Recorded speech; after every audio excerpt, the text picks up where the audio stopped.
నిన్నే అడిగేది. అదే అమ్మగారు, ముందుకు పడబోయి వెనక్కి పడ్డాను. సరే సరే, వెళ్ళి పని చేసుకోపో. పదంజలి.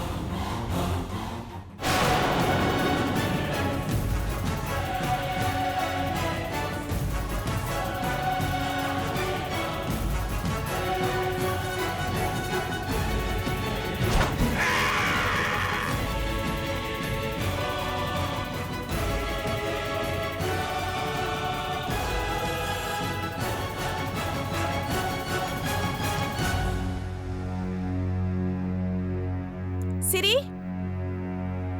సిరి. ఏంటి మమ్మీ? ఎన్నిసార్లు చెప్పాలి నీకు నీ వస్తువులన్నీ నువ్వే జాగ్రత్తగా చూసుకోవాలని? చూడు, నీ బ్రేస్లెట్ కింద పడిపోయింది. సారీ మమ్మీ, చూసుకోలేదు. ఇంకొకసారి ఇలా పడేసుకున్నావంటే ఇంకేమీ కొనివ్వను, అర్థమైందా? అలాగే మమ్మీ, జాగ్రత్తగా ఉంటాను. గుడ్.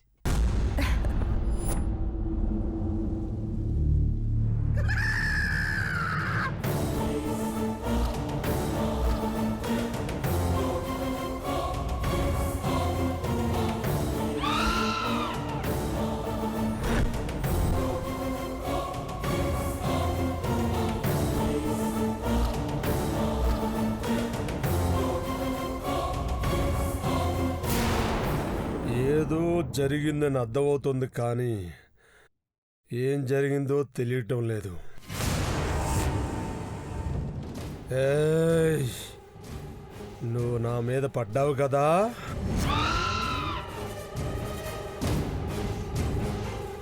నిన్నే అడిగేది.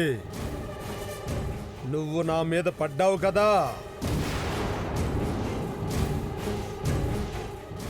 ఇంతదాకా పాప దగ్గరున్న నువ్వు నా దగ్గరికి ఎలా వచ్చావే? మాట్లాడవా? నీ సంగతి ఎలా కాదు, చెప్తాను.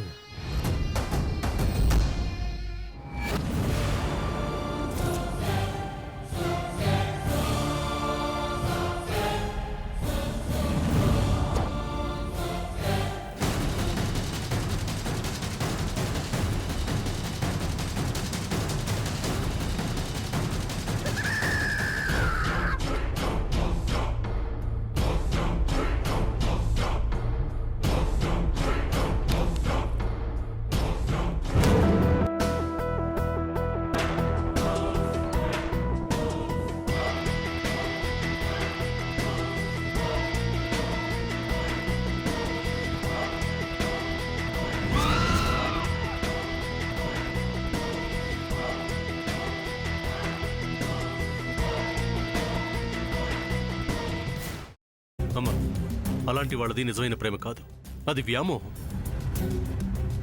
ఎగ్జాక్ట్లీ చిన్నత్త, నిజంగా ప్రేమించుకున్న వాళ్ళు అలా చేయరు. ఎంత మనసు విరిగిపోతే కన్న కూతుర్ని పట్టుకొని మా దృష్టిలో చచ్చిపోయా ఉంటుందా తల్లి? అది సరే అమ్మా, తన కూతురుతో తన మాట అనేటప్పుడు ఆమె మాటల్లో వ్యథ, కళ్ళల్లో బాధ గమనించావమ్మా? పెద్దబాబుకు బర్త్డే విషెస్ చెప్పు కూడా వెళ్ళాం కదా. ఊరికే ఎలా కాలిపోతుంది? మంట పెడితేనో పడితేనో తగలబడుతుంది.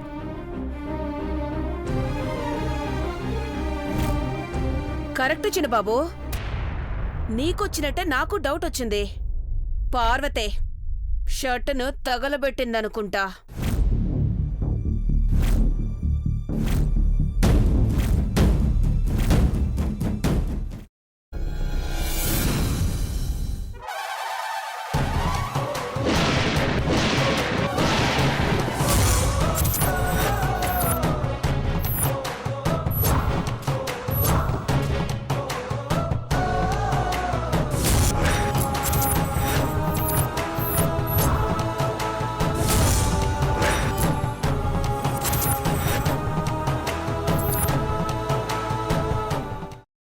కున్న తర్వాత పొట్టు తీసేసి చాప్ చేసి పక్కన పెట్టుకోవాలి. ఒక ప్యాన్లో కొద్దిగా నూనె వేడి చేసి అందులో ఆవాలు, మినప్పప్పు, శనగపప్పు, కరివేపాకు, సన్నగా తరిగి పెట్టుకున్న ఉల్లిపాయలు వేసుకుని 1 నిమిషం పాటు వేయించుకోవాలి. ఆ తర్వాత కాల్చి కట్ చేసి పెట్టుకున్న వంకాయని కూడా అందులో వేసుకుని బాగా మిక్స్ చేసి బౌల్లోకి ట్రాన్స్ఫర్ చేసుకుని అందులో తగినంత చిక్కటి పెరుగు లేదా పల్చటి పెరుగు వేసుకుని మిక్స్ చేసి అన్నంతో కానివ్వండి, చపాతీతో కానివ్వండి సర్వ్ చేసినా చాలా బాగుంటుంది.